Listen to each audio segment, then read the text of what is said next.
Alors, pour créer un système de roue dentée, j'utilise l'icône roue dentée.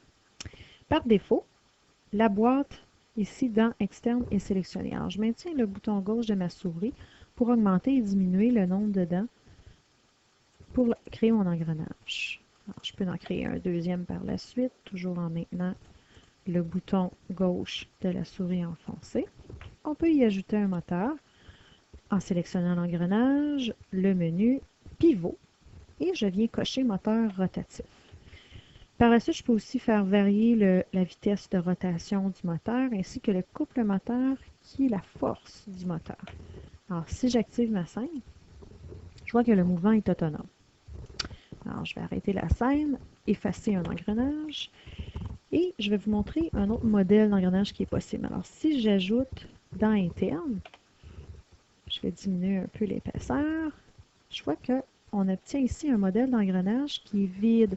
Alors, nous avons à la fois des dents externes, mais aussi des dents internes, ce qui permet, par la suite, de déplacer le petit engrenage du début à l'intérieur, ce qui me permet de gagner de l'espace.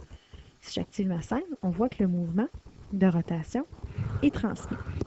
On peut créer de cette façon divers modèles. Je peux même y ajouter d'autres engrenages à ses côtés et créer un système plus complexe d'engrenages.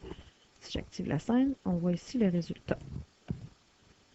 On peut aussi créer un modèle constitué seulement de dents internes. Alors, si je maintiens encore une fois le bouton droit de ma souris, je vois que le modèle ici qui est obtenu, c'est un modèle qui a des dents internes, mais qui n'a rien à l'extérieur. Alors, il joue ici un rôle de roue de friction.